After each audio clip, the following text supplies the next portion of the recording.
Oke, baik para mahasiswa sekalian, kita masuk ke part yang kedua, sesi ke-13. Masih bicara mengenai estimasi, kita masuk kepada model estimasi yang kedua, yaitu interval estimasi.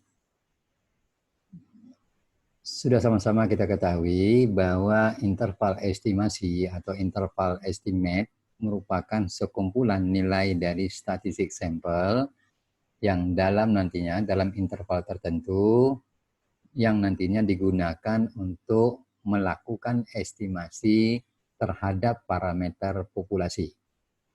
Tentu dalam hal ini kita akan menentukan batas minimum dan maksimum di mana terletaknya nilai mu itu atau nilai parameter populasi. Karena ini menggunakan penduga yang sifatnya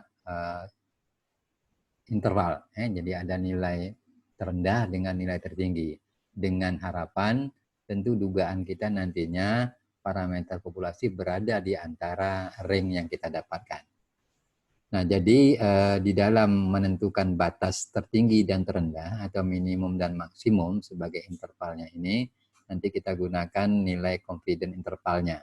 Bisa digunakan confidence interval dengan derajat kepercayaan 90%, 95%, atau yang paling tinggi 99%. Nah, rumus yang digunakan bisa Anda lihat di tampilan ini. ST itu adalah statistik sampel, nanti dikurangi dengan Z setengah alpha dikali dengan SE. SE ini adalah gambaran dari standar errornya. Jadi kesalahan baku nanti kecil dari atau sama besar dengan parameter. Nah, parameter itu berada kecil atau sama dengan statistik sampel ditambah dengan Z setengah alpha dikali dengan standar error.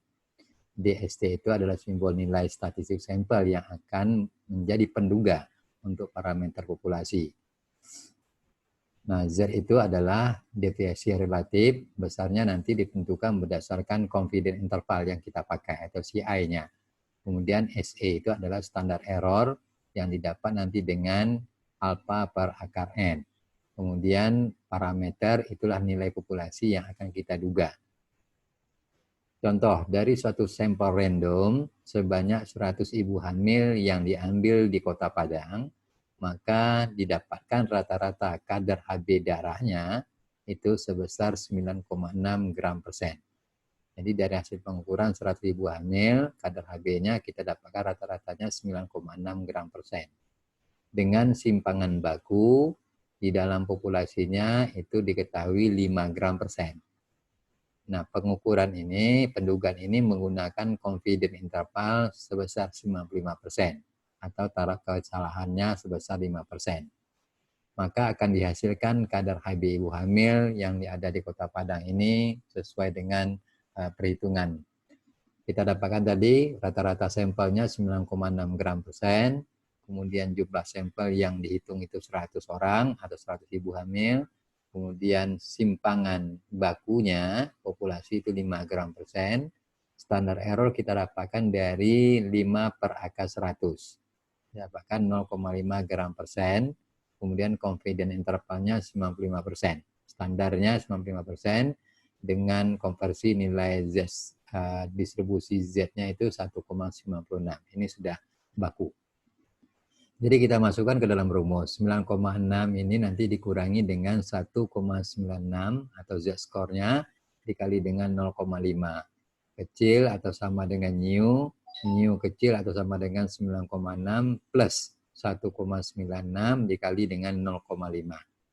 Maka kita dapatkan intervalnya 8,62, kecil atau sama dengan mu, mu kecil sama dengan 10,58. Artinya parameter populasi itu bergerak di antara 8,62 sampai 10,58. Nah, makanya kita tarik kesimpulan bahwa kita yakin sebesar 95% bahwa kadar Hb ibu hamil yang ada di Kota Padang itu terletak di antara 8,62 gram persen sampai 10,58 gram persen.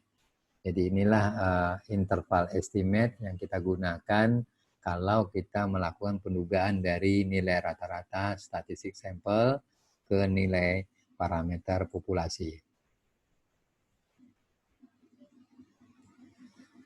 Nah, pada kondisi di mana simpangan baku populasinya tidak kita ketahui, maka nantinya penghitungan distribusi sampling dilakukan dengan pendekatan distribusi student T.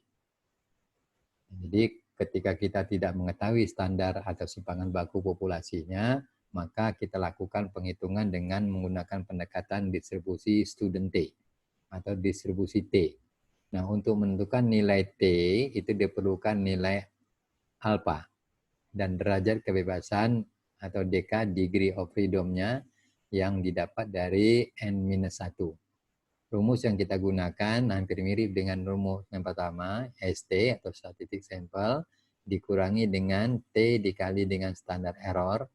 Nilai T student T-nya itu dikali dengan standar error, kecil atau sama dengan mu, yang kita duga mu-nya kecil atau sama dengan ST, statistic sample, ditambah dengan T dikali standar error.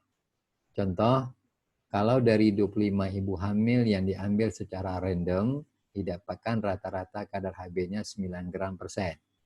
Dengan simpangan baku sampelnya 7,7 gram per sen. Jadi di sini pernyataannya bukan simpangan baku populasi, tetapi simpangan baku sampel yang diperoleh dari perhitungan data sampel.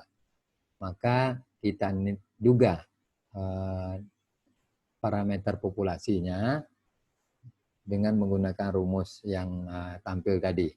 Maka kita dapatkan rata-rata 9 gram per sen, kemudian dengan simpangan baku sampelnya 7,7 gram per sen, kemudian jumlah ibu itu 25, standar errornya kita dapatkan dari 7,7 dibagi dengan akar 25. Maka standar errornya 1,54 gram per sen. Dengan confidence intervalnya 95% atau alfanya 5%. Nah, disinilah kita menggunakan pendekatan distribusi T-nya dengan menggunakan pendekatan DF atau degree of freedom atau DK-nya, jumlah sampel dikurangi dengan 1 atau 25 dikurangi 1, kita dapatkan 24. Maka kita lihat di tabel T-nya, itu pada pendekatan itu dapatnya 2,064. Jadi kita masukkan ke dalam rumus 9 dikurangi 2,064 dikali 1,54 itu kecil atau sama dengan mu atau parameter populasi yang kita duga, kecil dari 9 plus 2,064 dikali dengan 1,54. Maka kita dapatkanlah kadar Hb ibu hamil yang ada di Kota Padang itu berada antara 5,82 gram per sen hingga 12,19 gram per sen. Nah, ini yang perhitungan yang kita lakukan kalau standar deviasi populasinya tidak kita ketahui. Kemudian yang perlu juga kita pahami, di dalam rentang interval yang kita pakai itu sebenarnya dapat kita persempit dengan melakukan 3 cara. Pertama, memperkecil confidence intervalnya. Jadi CI-nya kita perkecil misalnya dari 95%, maka kita buat menjadi 90%. Yang kedua, dengan cara memperbesar jumlah sampel. Maka besar sampel kita tambah, maka akan mempersempit interval dari pendugaan yang akan kita lakukan. Yang ketiga, yaitu meningkatkan tingkat ketelitian, sehingga nantinya diperoleh varian sampel yang juga kecil.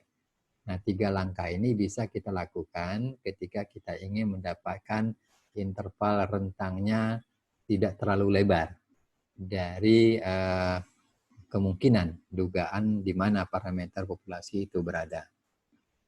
Nah, ini ada latihan 1, latihan 2, 3, dan 4. Tolong dikerjakan.